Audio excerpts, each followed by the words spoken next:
Electricity का मतलब होता है मूवमेंट ऑफ चार्ज। नहीं, इलेक्ट्रिसिटी का मतलब होता है चार्ज। ठीक है, चार्ज के साथ दो स्थिति हो सकती है, एक चार्ज स्टैटिक हो सकता है या मूविंग चार्ज हो सकता है, उसको करंट बोलेंगे। स्टैटिक का मतलब क्या होता है? Rest, at rest. और ये करंट का मतलब फ्लो, करंट का मतलब फ्लो। समझ गए? तो ये जो करंट टर्म है वो फिजिक्स का कोई टॉपिक नहीं है। करंट तो एक कंसेप्ट होता है। जैसे हम बोलते हैं कि ये रिवर है जिसमें से वाटर का करंट होता है कि नहीं? तो वाटर करंट मतलब कुछ एरिया कंसीडर कीजिए, उस एरिया से कुछ वाटर मोलिक्यूल्स पास कर रहे हैं, तो ये flow of water particles from this area of cross section क्या हो जाएगा? वाटर करंट हो जाएगा। उसी तरह वाटर करंट होता है, एयर करंट होता है। तो जब किसी एरिया से जब चार्ज पार्टिकल्स पास करने लगे, पॉजिटिव चार्ज है, ये चार्ज पार्टिकल पास करने लगे तो हम बोलेंगे क्या है? Electric current. ठीक है, तो इलेक्ट्रिक करंट का मतलब होता है, इलेक्ट्रिसिटी का तो मतलब समझ गए, चार्ज, और चार्ज का रिलेशन इलेक्ट्रॉन से होता है। चार्ज का रिलेशन इलेक्ट्रॉन से होता है। तो अभी बेसिक बात हमने यही कहा कि चार्ज का स्टडी हम लोग फिजिक्स में दो चैप्टर्स, अलग अलग चैप्टर्स में करेंगे। दो फिजिक्स के ब्रांचेज हैं जिनमें एक में केवल ऑब्जेक्ट के रेस्ट पोजीशन, चार्ज के रेस्ट पोजीशन का डिस्कशन करेंगे, और एक दूसरे में फ्लो का डिस्कशन करेंगे, जो क्या होगा? इलेक्ट्रिक करंट होगा। तो फिजिक्स का दो ब्रांच बना जिसमें चार्ज का स्टडी है, एक है हमारा इलेक्ट्रोस्टैट और दूसरा है इलेक्ट्रिक करंट। इलेक्ट्रोस्टैटिक भी बोलते हैं उसको, और इलेक्ट्रोस्टैटिक मेनली आपको तो 12th में पढ़ना है, इलेक्ट्रिसिटी भी 12th में पढ़ना है। ठीक है, अरे तुम ठहरता क्यों नहीं है? जब हम टॉपिक शुरू करेंगे आएंगे। अब तुम्हारा इतना एडिट करना पड़ेगा बीच में। हम सुन ले तुम्हारा टॉपिक कहाँ है जी? व्हाट इज चार्ज पढ़ाएंगे, पहले बेसिक बातों को समझिए। जैसे इलेक्ट्रिसिटी के बारे में बोले तो चार्ज की बात हुई। चार्ज का टर्म कहाँ से आया? तो चार्ज का मतलब हो गया इलेक्ट्रॉन्स। चार्ज का रिलेशन किससे है? इलेक्ट्रॉन से। जैसे हम एटॉमिक स्ट्रक्चर की बात करें तो किसी एटम का आप एक एटॉमिक स्ट्रक्चर देखिए, तो चार्ज मीन्स इलेक्ट्रॉन आ गया। तो हम अब एटॉमिक स्ट्रक्चर पर आते हैं, तो बोर मॉडल थ्योरी से डायरेक्ट बात करेंगे।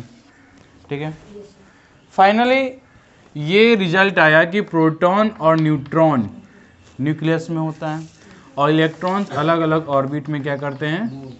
रिवॉल्यूशन करते हैं, मूव करते हैं, सर्कुलर मोशन करते हैं। ठीक है, ये सब इलेक्ट्रॉन से है।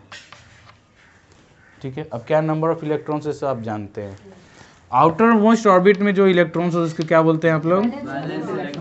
Valence electrons. तो वैलेंस इलेक्ट्रॉन्स आप लोग पीरियोडिक टेबल में पढ़े हैं कि आउटर मोस्ट ऑर्बिट में अगर नंबर ऑफ इलेक्ट्रॉन 1 हो, 2 हो, 3 हो, तो सब के सब मेटल्स हैं, है ना?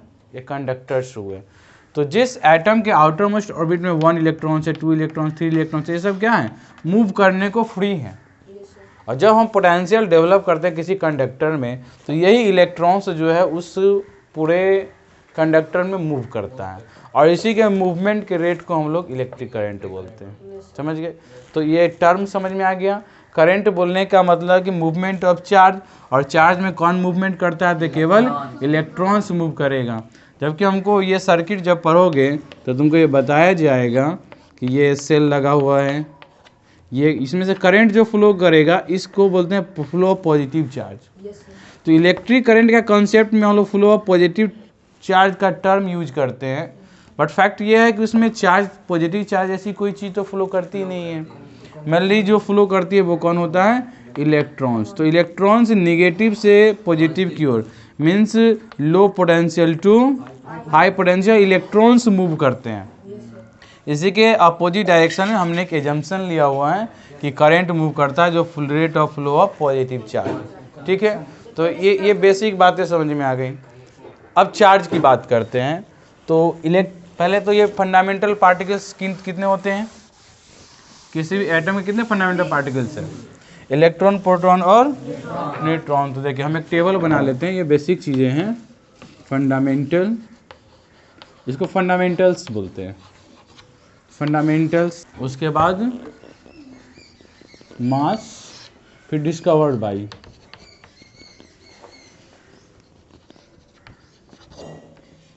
डिस्कवर्ड बाई में क्या है? तो फंडामेंटल पार्टिकल्स कितने हैं? 1, 2 और 3 फंडामेंटल पार्टिकल्स है। फर्स्ट है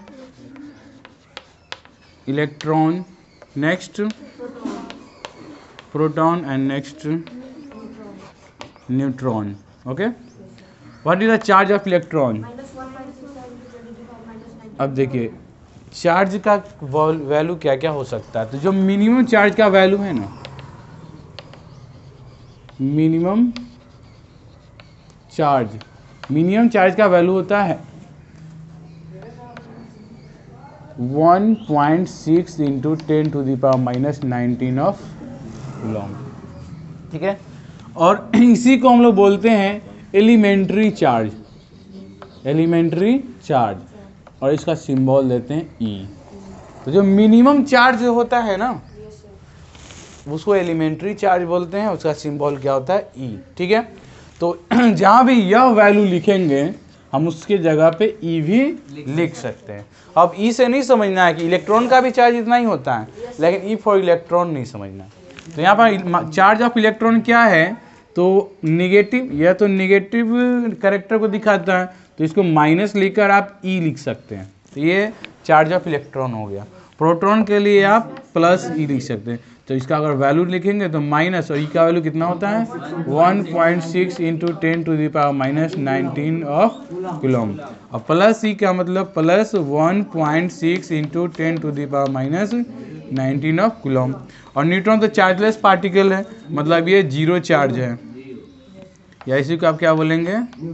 न्यूट्रॉन इज न्यूट्रल या चार्जलेस।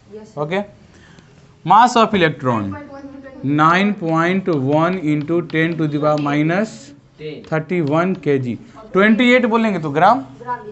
केमिस्ट्री में आप लोग को ग्राम की जरूरत पड़ती है, इसलिए आप केमिस्ट्री में 28 याद कर लेते हैं, तो इसलिए फिजिक्स में हम लोग केजी लिखेंगे। और यहाँ पर इसका 1.67 इंटू 10⁻27 kg। के स्मॉल होता है, के एक प्रीफिक्स है। ठीक है, एंड नेक्स्ट ये mass of neutron 1.68 into 10⁻27 kg। ठीक है, तो आप देख सकते हैं कि चार्ज की बात करें तो वैल्यू ऑफ चार्ज इलेक्ट्रॉन और प्रोटॉन का इक्वल होता है। वैल्यू ऑफ चार्ज इलेक्ट्रॉन और प्रोटॉन का इक्वल होता है। जब चार्ज की बात करेंगे तो चार्ज ऑफ इलेक्ट्रॉन और चार्ज ऑफ प्रोटॉन दोनों का वैल्यू सेम है। और जब मास की बात करेंगे तो मास ऑफ प्रोटॉन और mass of neutron almost same है। ये 1.67 और 1.68 है, फिर माइनर डिफरेंस तो है। स्लाइटली हेवियर पार्टिकल है कौन? न्यूट्रॉन। तो अगर हम ये कहें कि इलेक्ट्रॉन, प्रोटॉन, न्यूट्रॉन तीनों में कंपैरेटिवली सबसे लाइट चार्ज पार्टिकल कौन है? सबसे लाइट मास वाला पार्टिकल कौन है? सबसे लाइट पार्टिकल वो कौन होगा? इलेक्ट्रॉन। और सबसे हेवीएस्ट पार्टिकल कौन होगा? न्यूट्रॉन। और आप एटॉमिक स्ट्रक्चर में पढ़े हैं कि न्यूक्लियस में जो है प्रोटॉन प्लस न्यूट्रॉन होता है, और सराउंडिंग में रिवॉल्यूशन कौन करता है? इलेक्ट्रॉन। और इलेक्ट्रॉन सबसे लाइट पार्टिकल है।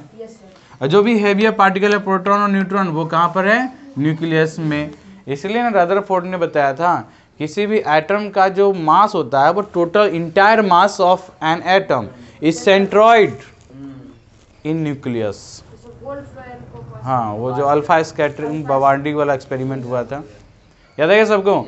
तो किसी भी एटम का जो टोटल मास, इंटायर मास होता है उसके सेंटर पे होता है, और उसका ऑलमोस्ट पार्ट क्या होता है? वैकेंट होता है, इम्पिटी होता है।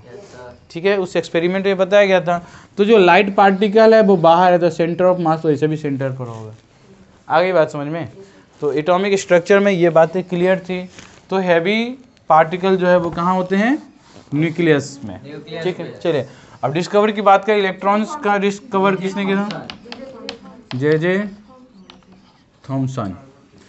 Proton student of Rutherford, E Goldstein, oh sorry Goldstein नहीं, गोल्डस्टीन प्रोटॉन में ये रदरफोर्ड और गोल्डस्टीन दोनों नाम मिलता है, लेकिन रदरफोर्ड ही मेनली है। Neutron James Chadwick. ओके।